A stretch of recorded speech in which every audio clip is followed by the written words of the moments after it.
The Galactic Council's newest diplomatic station buzzed with activity, as representatives from dozens of species mingled in the grand atrium. Ambassador Zektar of the Vorthak Empire adjusted his ceremonial robes, his 4 eyes scanning the crowd with practiced diplomacy. The Peace Summit had drawn beings from across 3 spiral arms of the galaxy, all gathered to discuss the growing threat of the Void Swarm. Among the towering crystalline delegates and the graceful ethereal envoys, a small figure caught his attention. A human female, barely reaching his shoulder, stood near the refreshment alcove. She appeared to be in her early 20s by human standards, with short auburn hair and wearing a simple blue dress that seemed almost plain, compared to the elaborate garments surrounding her. "Curious," murmured his aide Velmar, following his gaze. The Terran delegation was supposed to send their most experienced negotiators. "This one looks like she barely graduated from their educational institutions." Zektar nodded, sharing the confusion. The humans had gained membership to the Galactic Council only 50 years ago, and their rapid technological advancement had surprised many species. However, they were still considered newcomers, their military contributions minimal compared to ancient civilizations like his own. The Vorthak had been fighting galactic threats for millennia, their war fleets legendary across known space. The young woman seemed completely at ease despite being surrounded by beings who could crush her with a single appendage. She chatted casually with a towering Krex warrior, whose species was known for their aggressive nature and disdain for what they considered weak races. Remarkably, the 8-foot-tall reptilian was listening intently, even nodding occasionally. "Perhaps she is a cultural attaché," Velmar suggested. "Humans often send their young to learn diplomatic protocols." As the opening ceremony began, delegates took their assigned positions. Zektar was surprised to see the human girl walk toward the section reserved for military advisors and defense specialists. She settled into a seat marked with the Terran Defense Force insignia, pulling out a small data pad with the casual air of someone attending a routine meeting.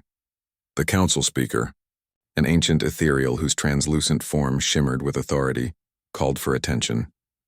"Honored delegates, we gather in dark times. The Void Swarm has consumed 17 systems in the Outer Rim. Their bioships adapt to our weapons, learn from our tactics, and grow stronger with each engagement." Holographic displays showed the devastation, entire planets stripped of life, space stations dissolved into component atoms, and massive fleets reduced to drifting debris. The images sent ripples of unease through the assembly. "The hegemony's 4th Fleet engaged them at Kelvar Prime," continued the speaker. "Despite superior numbers and our most advanced weaponry, they were completely overwhelmed. The enemy's learning curve is exponential. What kills them today becomes useless tomorrow." A crystalline delegate's voice rang like chiming bells. "Our computational matrices cannot find a solution. Each tactical scenario ends in defeat. The swarm's adaptation rate exceeds our innovation capacity." Murmurs of concern spread through the chamber. The crystallines were considered the greatest strategic minds in the galaxy, their crystalline matrix brains capable of processing millions of battle scenarios simultaneously. If they saw no path to victory, the situation was truly desperate. Zektar glanced again at the human girl, expecting to see fear or at least concern on her young face. Instead, she was calmly taking notes, occasionally glancing up with what almost looked like mild interest. Her composure was either remarkable courage or stunning naivety. The Krex delegation leader slammed a massive fist on his podium. "We need warriors, not more talking. Send the combined fleets. Crush them with overwhelming force before they grow stronger." "Impossible," replied the ethereal speaker. "Intelligence reports indicate their current biomass exceeds the combined military might of 7 major powers. Direct confrontation would only feed their growth." The chamber erupted in heated discussions. Ancient enemies found themselves agreeing, while longtime allies argued bitterly. The Void Swarm had accomplished what no diplomat ever could, uniting the galaxy in shared terror. Through it all, the human girl continued her quiet note-taking. Occasionally, she would look up and study specific speakers, her expression thoughtful but untroubled. When a Vorthak general described the horrific details of the Kelvar Prime massacre, she merely nodded and jotted something down. As the session progressed, Zektar found himself increasingly curious about this unremarkable human. Earth's official representatives were all seasoned diplomats and high-ranking military officers. What was someone so young doing in a meeting that would determine the fate of galactic civilization.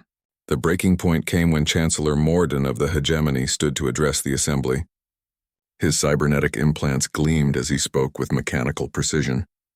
"Honored delegates, we must face reality. Our conventional forces have failed. Our strategies have proven inadequate.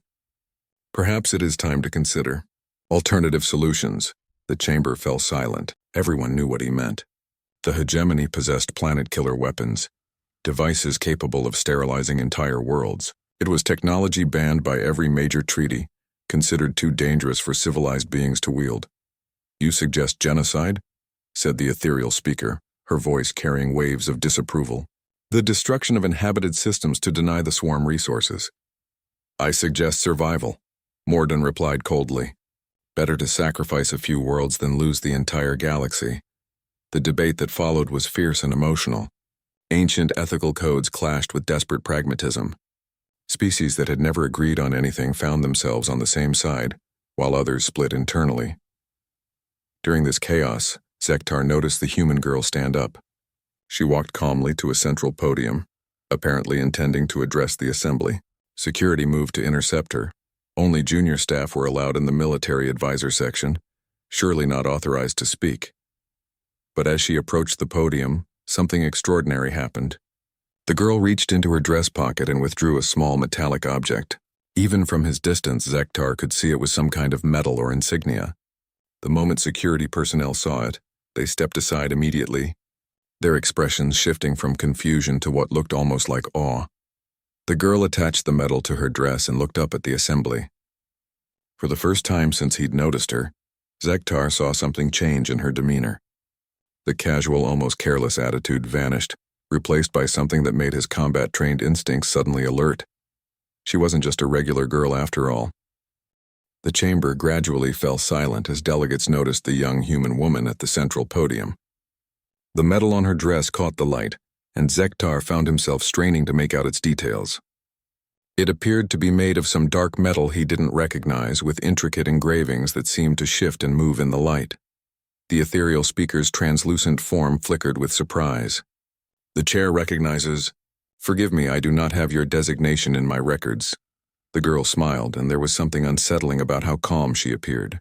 "Elena Vasquez, Terran Defense Force. I believe I can offer some insight into our current situation." Murmurs rippled through the assembly. Several delegates checked their data pads, clearly searching for information about this unknown human. Zektar did the same, but found no records of any Elena Vasquez in the official Terran military hierarchy. "Young human?" rumbled the Krex delegation leader. "This is a gathering of experienced military commanders and seasoned diplomats. What could someone of your obvious inexperience possibly contribute?" Elena's expression didn't change, but something in her eyes made the massive reptilian shift uncomfortably. "Experience comes in many forms, Commander Graxith. I've been fighting the Void Swarm longer than anyone in this room." The statement sent a wave of confused chatter through the chamber. The swarm had only been encountered for the first time 6 months ago, when they emerged from dark space beyond the galactic rim. How could this girl, who looked barely old enough to have completed basic military training, claim years of experience? Chancellor Morden's cybernetic implants whirred as he processed this claim. "Impossible. Our intelligence networks monitor all galactic military activities. No engagement with the Void Swarm has occurred prior to the Altair incident." "Your intelligence networks monitor galactic activities," Elena corrected gently. "They don't monitor extragalactic activities. And they certainly don't monitor classified Terran operations." The implications hit the chamber like a physical blow. If the humans had been secretly engaging the swarm before their official appearance, it suggested knowledge and capabilities that no one had suspected. Ambassador Yilvas of the Ethereal Collective spoke with carefully controlled tones. "Are you claiming that Terra knew of this threat and failed to warn the galactic community?" "I'm claiming that Terra has been protecting the galactic community," Elena replied. "For the past 3 years, we've been intercepting swarm scout fleets in dark space, studying their capabilities and developing countermeasures." The chamber erupted in outrage. Delegates shouted accusations of deception and betrayal. The crystalline representative's harmonic voice cut through the chaos. "If humans possess knowledge of effective countermeasures, why have our fleets been decimated?" Elena waited for the noise to die down before responding. Because the countermeasures we developed work on a scale and in ways that would be difficult for most species to accept or implement, Zektar felt a chill run through his exoskeleton. The girl's tone suggested something far more complex than conventional military tactics. He thought about humanity's rapid rise in galactic politics, their seemingly innocent integration into established power structures, and began to wonder what they had been hiding. "Explain," demanded the ethereal speaker, her voice carrying the authority of millennia. Elena touched the metal on her dress, and it began to glow with a soft, pulsing light. Several delegates gasped and stepped back. Zektar's military sensors suddenly detected energy readings that made no sense. The small ornament was somehow generating more power than a starship reactor. The void swarm adapts by consuming and analyzing biological and technological matter, Elena began, her voice carrying clearly through the chamber, despite its soft tone. They learn from what they destroy. Every weapon you use against them becomes a template for defense. Every tactic becomes a countermeasure. This was information every delegate already knew, but something in her delivery suggested she was building to a revelation. The solution isn't to fight them with better weapons or smarter tactics, she continued. The solution is to fight them with something they cannot consume, cannot analyze, and cannot adapt to. "Impossible," stated the crystalline delegate. "Our computational models confirm that all matter and energy can be absorbed by their biomatrix. Nothing exists that they cannot eventually counter." Elena's smile became sharp, predatory. "Your computational models are limited by your understanding of what constitutes matter and energy. Humans have access to resources that exist outside conventional physics." The metal on her dress pulsed brighter, and Zektar's sensors went completely haywire. Whatever energy signature it was producing didn't match any known power source in galactic databases. More disturbing, it seemed to be affecting space-time itself on a microscopic level. "What you're seeing," Elena explained, "is a fragment of dark matter weaponized through techniques that humanity developed before joining the galactic community. We've been using dark matter manipulation to fight the swarm because it's literally invisible to their adaptation protocols." The revelation sent shockwaves through the assembly. Dark matter manipulation was theoretical at best for most galactic civilizations. The amount of energy required to effect it was beyond the capabilities of anything smaller than a stellar engine. Commander Graxith of the Krex leaned forward, his predatory instincts fully engaged. "You're claiming that your species, barely 50 years removed from primitive spaceflight, has mastered technologies that elude civilizations with millions of years of development?" "Not mastered," Elena corrected. "Weaponized. There's a difference. We don't fully understand the science behind it any more than a primitive human understood the physics of fire, but we learned to use it effectively." She paused, looking around the chamber with an expression that was now anything but young or innocent. "The question isn't whether humanity has these capabilities. The question is whether the rest of the galaxy is prepared to accept what using them requires." Zektar found himself reassessing everything he thought he knew about humans. Their rapid technological advancement, their quick integration into galactic politics, their seemingly modest military contributions. What if it had all been carefully orchestrated misdirection? The ethereal speaker's form shimmered with deep concern. "What do you mean by what using them requires?" Elena's hand moved to the metal again, and its glow intensified. Around the chamber, sensitive delegates began showing signs of distress. The ethereals, being energy-based life forms, were particularly affected, their translucent bodies flickering erratically. "Dark matter weapons don't just destroy the swarm," Elena explained. "They unwrite them from reality itself. Complete atomic dissolution, with all information destroyed at the quantum level. Nothing survives to be studied or adapted from." The implications were staggering. Complete atomic dissolution was beyond even planet-killer weapons. It was the power to erase things so thoroughly that they had never existed. "The cost," Elena continued, "is that anything caught in the effect radius, ships, stations, planets, entire systems, gets the same treatment. Total annihilation with no possibility of recovery or restoration." The chamber fell into stunned silence.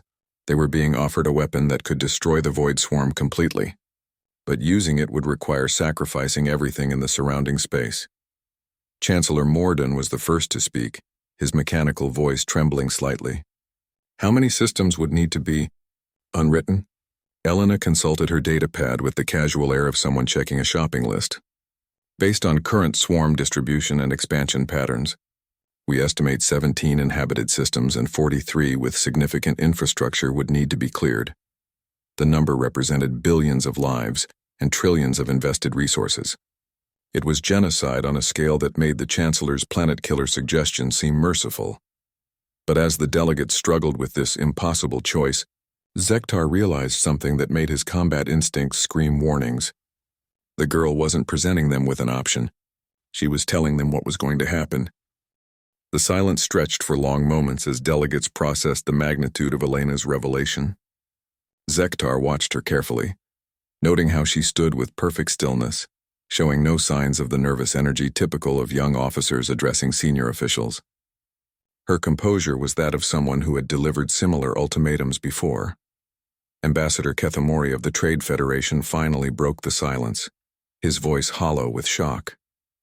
"You're discussing the elimination of 17 inhabited systems as if it were a routine military operation. Do you comprehend the scale of life you're proposing to extinguish?" Elena's expression remained unchanged. "I comprehend it perfectly. I also comprehend what happens if we don't act. The swarm's current consumption rate means they'll control 40% of the galaxy within 18 months. Their exponential growth curve suggests complete galactic dominance within 3 years. She activated a holographic display from her datapad, showing mathematical projections that made several delegates recoil. The numbers were irrefutable. The Void Swarm's expansion was accelerating beyond all previous estimates. "Your choice isn't between saving lives and taking lives," Elena continued.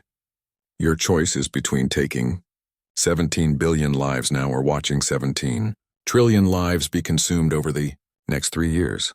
The crystalline delegates' harmonic voice carried notes of desperate calculation.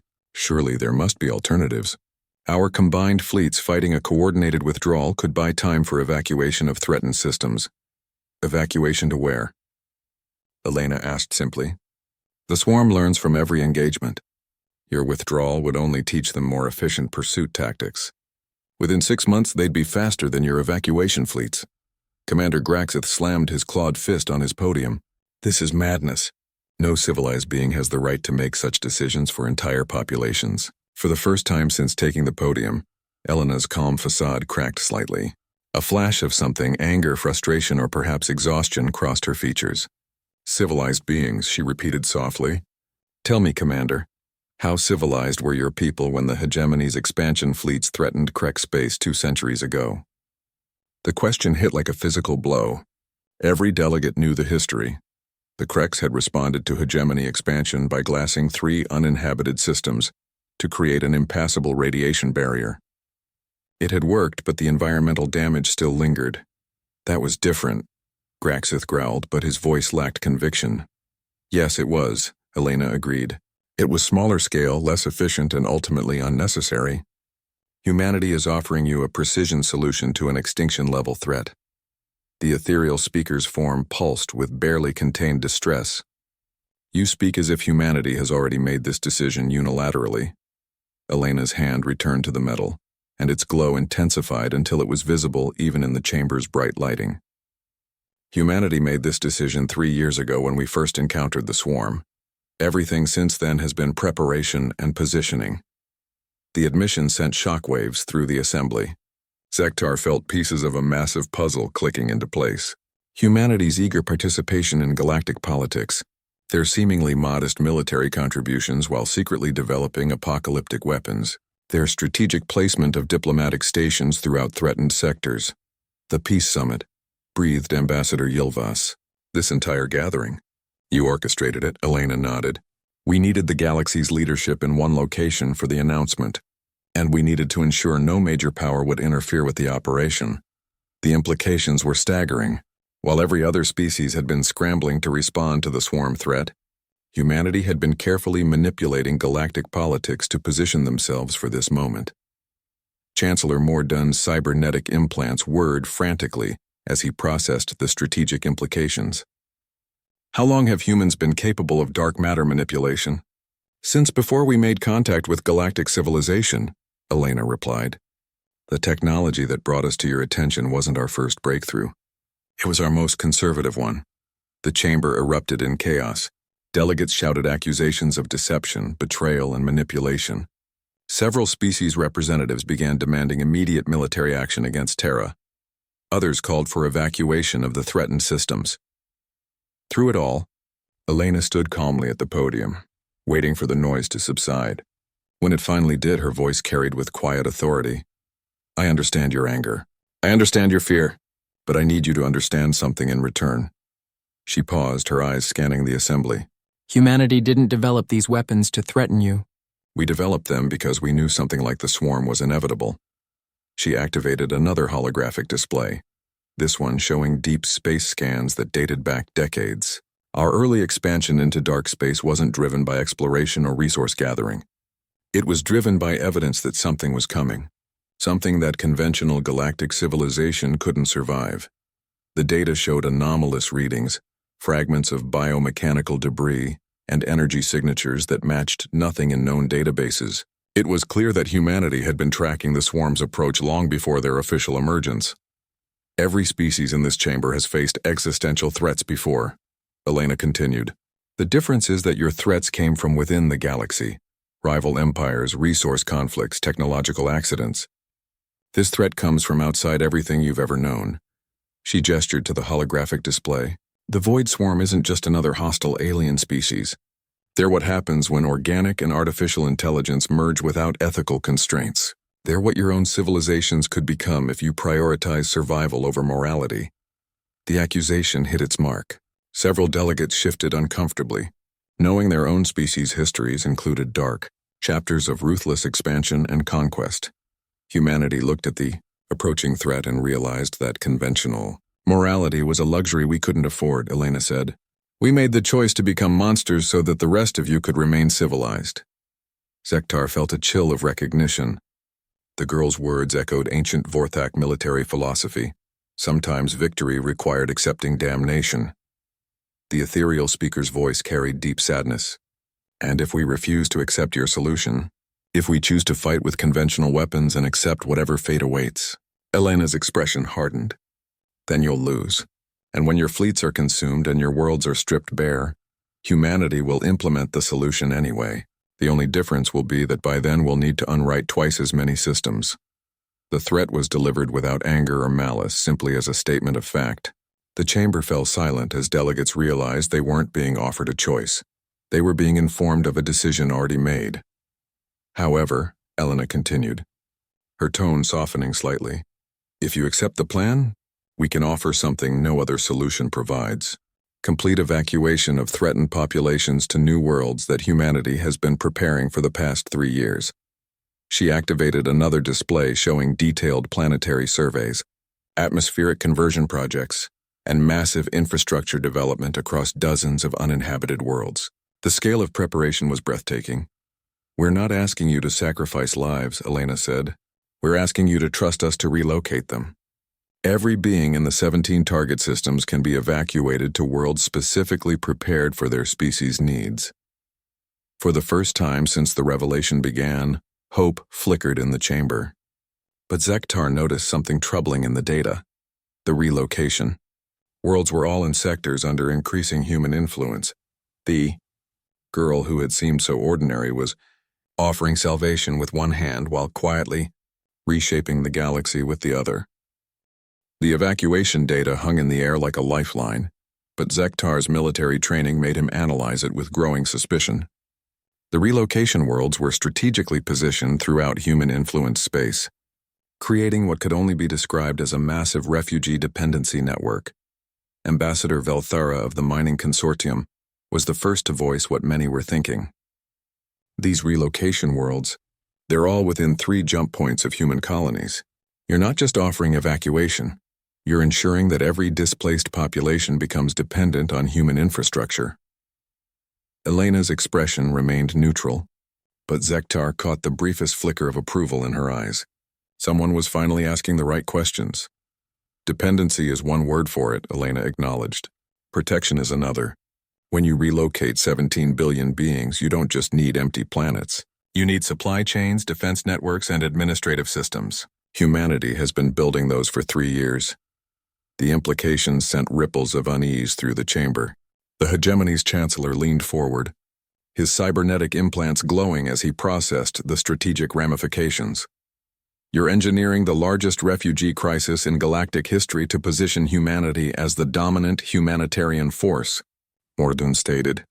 The relocated populations would be entirely dependent on human resources for generations. Yes, Elena replied simply. They would. The blunt honesty was somehow more disturbing than elaborate justifications would have been. She wasn't denying the political implications. She was embracing them. Commander Graxith's predatory instincts were fully engaged now. And what happens to species that refuse relocation? What happens to those who choose to fight and die in their home systems rather than become human clients? Elena consulted her datapad with the same casual efficiency she'd shown all evening. According to our psychological profiles, approximately 8% of threatened populations will choose death over relocation. We factored that into our calculations. The cold mathematical reduction of civilized beings to statistical variables sent shudders through the assembly. This wasn't just military planning, it was social engineering on a galactic scale. The crystalline delegate's harmonic voice carried new notes of alarm. You speak of psychological profiles. How long have humans been studying our populations? Since first contact, Elena replied. Every diplomatic exchange, every trade negotiation, every cultural exhibition has included comprehensive behavioral analysis. We needed to understand how different species would react to various crisis scenarios. The revelation recontextualized 50 years of human-alien relations. Every friendship, every alliance, every moment of trust had been systematically documented and analyzed. Humanity had been preparing for this moment since they first entered galactic society. Zektar found his estimation of human intelligence capabilities skyrocketing. The quiet, seemingly modest newcomers had been running the most comprehensive intelligence operation in galactic history while maintaining the facade of eager pupils learning from advanced civilizations, the trade agreements, whispered Ambassador Kethmori, the cultural exchange programs, the joint research initiatives. Everything was data gathering, Elena nodded. We needed to understand galactic civilization thoroughly before we could save it. That required extensive research. The ethereal speaker's form flickered with distress. Save it or remake it in humanity's image? For the first time since taking the podium, Elena showed genuine emotion, a flash of something that might have been pain. The galaxy as it exists cannot survive what's coming. The Void Swarm is just the first wave. Our deep space monitoring has detected similar entities massing beyond the galactic rim. She activated a new display showing long-range sensor data that made several delegates gasp. Multiple biomechanical signatures were converging on the galaxy from different directions, each one representing a threat similar to the current swarm. 3 more incursions are expected within the next decade, Elena continued. Each one larger than the last. Each one learning from the survivors of previous encounters. Conventional galactic civilization, with its slow decision-making processes, its ethical constraints, and its technological limitations, cannot adapt fast enough to survive. The data was overwhelming. If accurate, it suggested that the current crisis was merely the beginning of an existential threat that would continue for generations, so you've decided to rebuild civilization in a way that can survive, the ethereal speaker concluded, with humanity in control. With humanity taking responsibility, Elena corrected. There's a difference between control and leadership. We're offering to bear the burden of making impossible decisions so that other species can maintain their moral integrity. Zektar recognized the strategy. It was brilliant and terrifying in equal measure. By positioning themselves as the necessary evil, humanity was simultaneously justifying authoritarian measures while maintaining the goodwill of those they were manipulating. And if we refuse? Asked Commander Graxith. If we choose to fight these threats ourselves, accepting whatever casualties result? Elena's expression hardened again. Then you'll fight without human assistance. We'll withdraw from all galactic institutions, evacuate our colonies to positions beyond your reach, and implement our own survival strategy. You'll face the incoming threats with the same resources and methods that failed against the first swarm. The threat was clear: cooperation or abandonment. Humanity was offering protection, but only on their terms. Chancellor Morden's mechanical voice carried a note of grudging respect. You've maneuvered us into a position where accepting your authority is the only logical choice. Impressive strategy. It's not strategy, Elena replied. It's necessity. The universe doesn't care about political preferences or cultural autonomy. Survival requires adaptation, and adaptation requires sacrifice. She paused, looking around the chamber with an expression that seemed far older than her apparent years. Every species in this room has made similar choices at some point in their history. The difference is that humanity is making them consciously, with full awareness of the moral cost. The metal on her dress pulsed again, and Zektar realized it wasn't just a badge of authority, it was some kind of monitoring device. Elena's superiors were undoubtedly tracking every word of this conversation, ready to implement contingency plans based on the galactic community's response. How long do we have to decide? Asked the ethereal speaker. Elena checked her datapad one final time. The evacuation fleets are already moving toward the threatened systems. The first wave of relocations will begin in 72 hours. The dark matter strikes will commence in 2 weeks. The time frame made it clear that this wasn't a negotiation. It was an announcement. Humanity had already committed to their plan regardless of galactic approval. 2 weeks, breathed Ambassador Yilvas, to abandon 17 systems and relocate billions of beings. To save galactic civilization, Elena corrected. The infrastructure for rapid evacuation has been in place for months. We've been moving supply ships and temporary habitats into position while you've been debating conventional military responses. Zektar felt a mixture of admiration and horror at the scope of human preparation. While every other species had been reacting to the crisis, humanity had been orchestrating a solution that would fundamentally reshape galactic society. The girl who had seemed so ordinary was revealing herself as the face of the most ambitious transformation in galactic history, and despite the magnitude of what she was proposing, Zektar was beginning to suspect that this was still only the beginning. The weight of Elena's revelation settled over the chamber like a suffocating blanket. Zektar watched as delegates processed the reality that their civilization was being restructured, whether they consented or not. The girl at the podium represented something unprecedented, a species that had quietly assumed responsibility for galactic survival without asking permission. Ambassador Yilvas of the Ethereal Collective raised a trembling appendage. The populations of the threatened systems, do they know what you're planning? Elena's response was immediate and unflinching. They know that evacuation protocols are being implemented due to immediate swarm threats. They don't know about the dark matter operations or the long-term relocation strategy. You're making decisions for billions of beings without their knowledge or consent, accused the crystalline delegate, harmonic frequencies crackling with indignation. Yes, Elena replied simply, because informed consent is a luxury that requires time we don't have. Mass panic would kill more people than the swarm will. Zektar found himself grudgingly acknowledging the logic. His own species had faced similar choices during the Great Convergence Wars, when civilian populations had to be relocated without understanding the full scope of the threat. Sometimes leadership meant accepting the hatred of those you were trying to save. Commander Graxith leaned forward, his predatory features sharp with suspicion. What aren't you telling us? This level of preparation, this degree of strategic thinking, no species develops capabilities like this in response to a single threat. Elena's hand moved to the metal again, and for a moment, Zektar thought she might deflect the question. Instead, she seemed to come to some internal decision. You want the complete truth? She asked. Humanity's development of dark matter manipulation began 137 years ago. We've been preparing for this scenario since before we achieved faster-than-light travel. The admission sent shockwaves through the assembly. It meant that humanity's entire approach to galactic civilization had been shaped by knowledge of threats that other species didn't even suspect existed. Impossible, stated Chancellor Morden. Your species had barely achieved nuclear fusion 137 years ago. Our intelligence confirms your technological development timeline.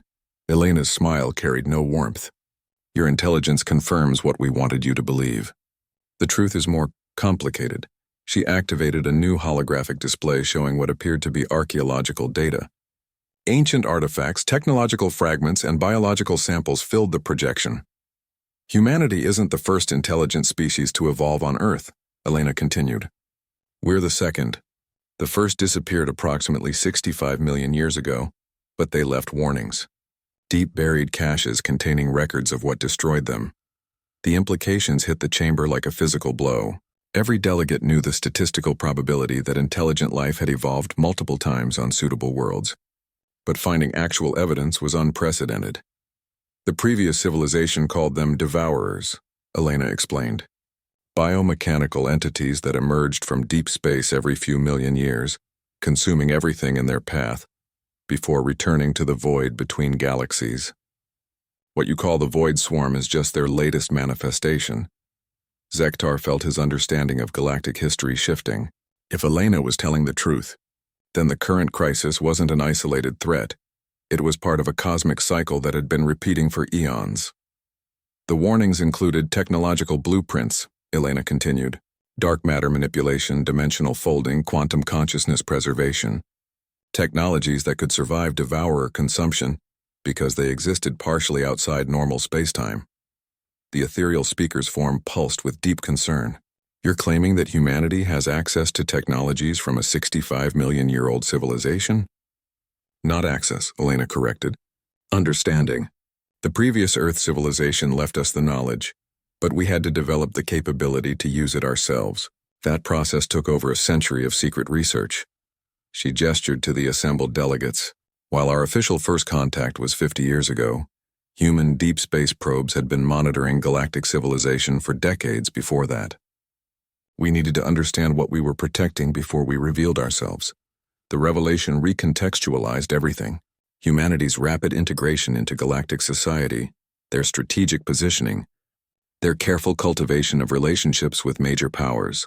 All of it had been preparation for this moment. Ambassador Kethmori's voice was barely a whisper. The trade routes you encouraged us to develop, the infrastructure projects you supported, the refugee assistance programs you helped establish. You've been preparing the galaxy for mass relocations for decades, Elena nodded. Every humanitarian crisis provided opportunities to test rapid population movement protocols.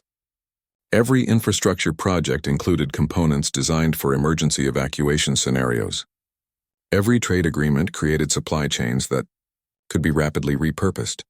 Zektar realized that humanity had been conducting the most comprehensive social engineering project in galactic history while maintaining the facade of helpful newcomers. The scope of deception was breathtaking. The most disturbing part, muttered Commander Graxith, is that it's working. Your evacuations are proceeding smoothly because you've trained the galaxy to respond to humanitarian emergencies efficiently. Efficiency saves lives, Elena replied. The alternative would be chaos, panic, and billions of unnecessary deaths. The crystalline delegate's harmonic voice carried notes of desperate calculation. Our analysis of your claims suggests a probability of accuracy exceeding 93%. If true, the implications for galactic civilization are revolutionary, Elena finished. Yes, the galaxy as you know it is ending. What emerges will be something new, something capable of surviving challenges that conventional civilization cannot. She paused, her expression becoming almost sympathetic. I understand your anger and fear. I understand the sense of betrayal. But consider this. In 2 weeks, 17 billion beings will be safely relocated to worlds prepared specifically for their needs. In 3 years, they'll be integrated into sustainable communities with full access to advanced technologies. Their children will grow up in a galaxy capable of defending itself against threats from beyond known space. The vision she painted was seductive, a future where galactic civilization was stronger, more unified and better prepared for cosmic challenges, but it came at the cost of autonomy and self-determination for every species involved. What about species that refuse integration? Asked the ethereal speaker. What about those who choose isolation over your protection? Elena's expression hardened. Isolation is no longer possible. The Devourers don't distinguish between cooperative and uncooperative civilizations. Everyone will face the choice, adaptation or extinction. The stark ultimatum hung in the air like a death sentence. Zektar found himself wondering if this girl truly believed she was saving the galaxy, or if she had simply become so focused on survival that she had lost sight of what was worth preserving. There is one more thing you need to understand, Elena continued. her voice dropping to barely above a whisper. "The medal I'm wearing? It's not just a badge of authority or a communication device." She touched it again, and the energy readings from Zektar's sensors spiked beyond all previous measurements. "It's a dead man's switch. If anything happens to me, if this negotiation fails, if any species attempts to interfere with the evacuation operations..." She paused, letting the implications settle. "Every dark matter weapon humanity has deployed will activate simultaneously." The chamber fell into absolute silence as delegates realized they weren't just witnessing a diplomatic announcement, they were effectively being held hostage by a girl who had the power to unwrite entire sectors of space with a thought. Elena's expression remained calm, almost gentle. "But that won't be necessary, because you're all going to choose to cooperate, because despite your anger and fear, you all understand that survival requires sacrifice." She was right, and everyone in the chamber knew it. The girl who had seemed so ordinary had just revealed herself as potentially the most dangerous individual in galactic history, and their only hope for survival. The revelation about the medal's true nature created a suffocating atmosphere in the chamber. Zektar watched as delegates struggled with the realization that they were one heartbeat away from galactic annihilation. Elena stood calmly at the podium, her finger resting lightly on the device that could unwrite reality itself. "You're insane," breathed Ambassador Velthara, her mining consortium training making her acutely aware of the destructive potential being casually displayed. "No sane being would carry such a weapon." Elena's expression showed a flicker of something that might have been sadness. "Sanity is relative, Ambassador. Is it sane to carry the power to destroy everything? Or is it sane to ensure that power exists to prevent everything from being destroyed?" She gestured to the holographic display still showing swarm projections. "The Devourers have consumed approximately 47 galaxy-sized civilizations over the past million years. Each time the local species tried conventional resistance. Each time they failed because they couldn't accept the measures necessary for survival. The number was so vast that several delegates struggled to process it. 47 entire galaxies worth of intelligent life, reduced to cosmic dust because they couldn't adapt quickly enough." Chancellor Morden's cybernetic implants whirred as he calculated the implications. "You're claiming that humanity is the first species to successfully resist these Devourers? The first to resist them before they achieved full galactic penetration," Elena corrected. "Previous civilizations waited until they were already overrun before attempting desperate measures. We're implementing those measures preemptively." Zektar found himself reassessing every interaction he'd ever had with humans. Their eagerness to learn galactic languages, their quick adaptation to alien customs, their seemingly innocent questions about military capabilities and civilian populations. All of it had been intelligence gathering for this moment. "The efficiency of your evacuation protocols," he said slowly, pieces clicking into place. "You've been practicing this. The humanitarian crises over the past decades, some of them were artificially created to test evacuation procedures." Elena nodded without shame. "The Kelos mining disaster, the Praxis system plague outbreak, the Tertian colonial uprising, all of them provided opportunities to refine rapid population movement techniques. The admission sent waves of shock through the chamber. Millions of beings had died in those supposedly natural disasters, and now they were learning that at least some had been deliberately engineered as training exercises. Commander Graxth's claws extended reflexively, his predatory instincts responding to the revelation of systematic manipulation. "How many have died for your preparations?" "Fewer than would have died if we had waited for natural disasters to provide testing opportunities," Elena replied. "And significantly fewer than will die if we fail to evacuate the threatened systems effectively." The cold mathematical reduction of life to statistical variables was perhaps the most disturbing aspect of Elena's revelations. She wasn't evil. She was something potentially worse. She was completely rational. The ethereal speaker's form flickered with deep distress. "The moral cost of what you're describing. How do you live with such calculations?" For the first time since revealing her true nature, Elena showed genuine emotion. Her composed facade cracked, revealing something raw underneath. "We don't," she whispered. "That's the point. Humanity has accepted collective damnation so that galactic civilization can survive with its conscience intact. We've chosen to become monsters so that you can remain civilized. The words hung in the air like a confession. Zektar realized that Elena wasn't just the face of human policy. She was a sacrifice. A young woman who had been shaped into something barely recognizable as human, in service of a goal larger than any individual morality. The metal, he said suddenly, understanding flooding through him. It's not just a weapon. It's a collar. You can't remove it, can you? Elena's hand moved involuntarily to the device, confirming his suspicion. Dark matter manipulation requires quantum consciousness integration.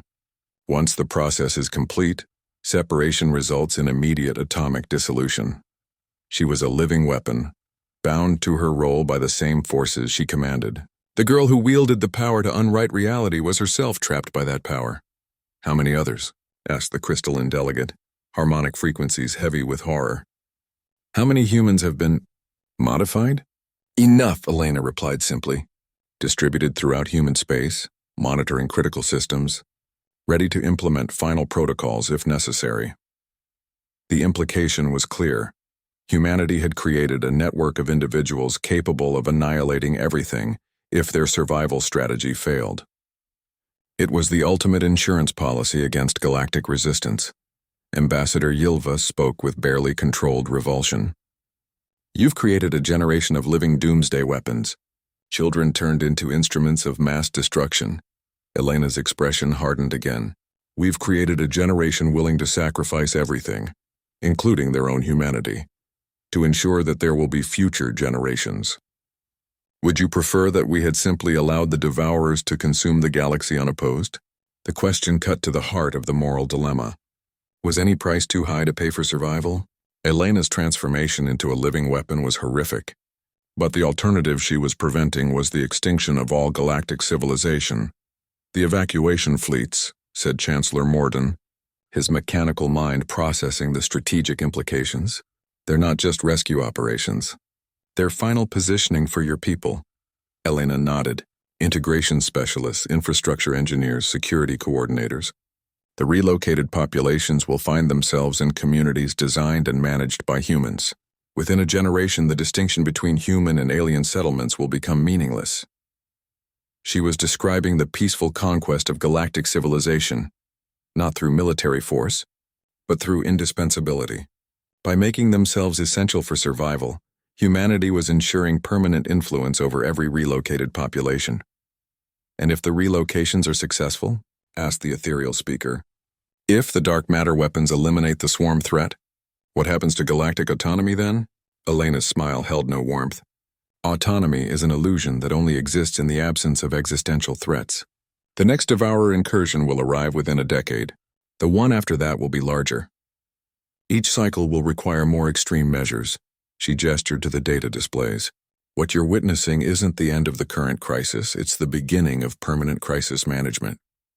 Galactic civilization will need constant coordination, continuous preparation, and absolute unity to survive. The vision she painted was of a future where emergency powers never ended, where survival requirements justified any measure, where freedom was permanently subordinated to security. It was salvation at the cost of everything that made civilization worth preserving. Zektar found himself facing an impossible choice. Accept humanity's protection and lose autonomy forever, or reject it and face extinction. There was no middle ground, no compromise, no alternative that preserved both survival and freedom. How long do we have to decide? He asked, though he suspected he already knew the answer. Elena checked her datapad one final time. The question has already been decided for you. The evacuation fleets are en route, the dark matter weapons are armed, and the timeline is fixed. The only choice you have left is whether to cooperate gracefully or be dragged, kicking and screaming into survival. She looked around the chamber with an expression that somehow managed to be both sympathetic and implacable. I understand your anger. I understand your sense of violation. But in 72 hours, 17 billion beings will begin their journey to new homes. In 2 weeks, the void swarm will cease to exist. In a year, you'll realize that what feels like conquest today is actually liberation. The girl who had seemed so ordinary was revealing herself as the architect of the most comprehensive transformation in galactic history, and despite the magnitude of what she was imposing, Zektar was beginning to suspect that she was telling the truth about one thing. They would indeed be grateful eventually. 6 months later, Zektar stood on the observation deck of New Vorthak Prime, watching refugee ships from 17 different species land on the carefully prepared world. The evacuation had proceeded exactly as Elena had predicted, efficiently, systematically, and with minimal casualties. The dark matter strikes had eliminated the void swarm so completely that not even quantum signatures remained. Elena had been right about something else, too. He was beginning to feel grateful. The girl who had seemed so ordinary now appeared on holographic displays throughout human-administered space, her image serving as both reassurance and reminder of the new reality. She had become the face of humanity's guardianship, though Zektar knew the cost of that role was consuming her piece by piece. "Ambassador," came a familiar voice behind him. He turned to find Elena herself approaching, though she looked older than her apparent years suggested possible. The metal on her dress pulsed with the same steady rhythm, but her eyes held a weariness that spoke of prices paid and burdens carried. "Elena," he acknowledged. "I didn't expect to see you here personally." She joined him at the observation window, watching as another transport settled onto the landing field below. "I try to visit the relocation worlds when possible, to see the results of our choices." Zektar studied her profile, noting the subtle signs of strain. "How many more are there? Others like you, carrying the same burden?" "Enough," she replied, echoing her earlier answer. "Distributed throughout human space, maintaining the systems that keep everyone safe." She paused, her expression becoming distant. "We call ourselves the custodial generation, born to serve a purpose larger than ourselves, modified to ensure that purpose can never be abandoned." The term was clinical, but Zektar heard the weight of sacrifice behind it. "Do you regret it? What humanity has done to itself to save the rest of us?" Elena was quiet for a long moment, watching as families from a dozen species began the process of building new lives on an alien world. "Regret is a luxury I wasn't designed to experience," she finally said. "But I can observe the outcomes and evaluate their necessity." Below them, Krek's children played alongside ethereal younglings and crystalline juveniles, their laughter carrying across the settlement, despite their different forms of communication. It was a scene that would have been impossible under the old galactic order. "The integration is proceeding faster than projected," Elena continued. "Shared survival experiences are breaking down species barriers that diplomacy couldn't touch. Within a generation, these children will think of themselves as galactic citizens first, species members second." Zektar recognized the social engineering implications, but he also recognized the practical benefits. "The next threat will face a unified response. The next threat will face a civilization that learned to prioritize survival over pride," Elena corrected. "The Devourers return stronger each cycle because they learn from previous encounters. This time they'll find prey that learned faster." She activated a small holographic display showing deep space monitoring data. New signatures were already appearing at the galactic rim, larger, more complex, more threatening than the previous swarm. "How long?" Zektar asked. 8 years, 4 months estimated arrival," Elena replied. "But this time we'll be ready. The relocated populations are being integrated into defense networks. Their children are already showing aptitude for dark matter manipulation technologies. In 8 years, humanity won't be protecting the galaxy alone." The vision she painted was both inspiring and terrifying. A galactic civilization transformed into a weapon against cosmic threats, unified by necessity, and guided by species willing to sacrifice their own humanity for the greater good. "The council meeting tomorrow," Zektar said. "The vote on the new governance structure. You know it will pass." Elena nodded. "Formal recognition of what already exists. Humanity will accept administrative responsibility for galactic defense coordination. Other species will maintain cultural autonomy within security parameters." It was the official end of the old galactic order and the beginning of something unprecedented, a civilization where survival trumped sovereignty, where efficiency mattered more than independence. "My species will vote in favor," Zektar admitted. "We've seen the alternative." "Most will," Elena agreed. "Fear is a powerful motivator, but results are more powerful. The relocated populations are healthier, safer, and more prosperous than they were in their original systems. Their children have access to educational opportunities that wouldn't have existed under the old structure." She paused, her expression becoming almost wistful. Sometimes I wonder what I would have become if humanity hadn't needed the custodial generation. What kind of person I might have been if my consciousness hadn't been integrated with dark matter manipulation protocols. It was the most human thing Zektar had heard her say since the original revelation. Perhaps someone ordinary, he suggested. Someone who worried about normal things like career advancement and personal relationships. Elena smiled, and for a moment, she looked like the young woman who had first caught his attention at the Peace Summit. Ordinary would have been nice, but ordinary doesn't save galaxies. A soft chime from her metal interrupted the moment, and her expression immediately shifted back to its familiar, composed efficiency. "Excuse me, Ambassador. The evacuation of the Tertian system requires my attention." As she walked away, Zektar reflected on the transformation of galactic civilization. The girl who had seemed so ordinary had indeed been anything but. She was the living embodiment of humanity's greatest achievement and greatest sacrifice, the willingness to become something inhuman in order to preserve humanity itself. Behind him, the sounds of children playing continued across the settlement. They were growing up in a galaxy shaped by impossible choices and terrible necessities, but they were growing up alive. In 8 years, when the next threat arrived, they would be ready. Elena had been right about everything. They were indeed grateful, and they would continue to be grateful, even as they struggled with the cost of salvation. The girl who had changed everything was walking toward another crisis, carrying the power to reshape reality and the burden of using it wisely. She would make more impossible decisions, save more lives and sacrifice more of her own. Humanity in the service of a goal larger than any individual, conscience, and the galaxy would survive because someone was willing to become a monster so that others could remain civilized. Looking out at the thriving settlement below, Zektar finally understood what Elena had meant when she said humanity had accepted collective damnation. They had damned themselves to never be ordinary again, to never live for themselves alone, to never be free of the responsibility they had claimed. But in accepting that damnation, they had purchased something precious beyond measure. A future where children of every species could play together under alien suns, where civilization could adapt and grow stronger with each crisis, where the galaxy itself had become a weapon against the darkness between the stars. It was salvation at a price so terrible that only humans had been willing to pay it.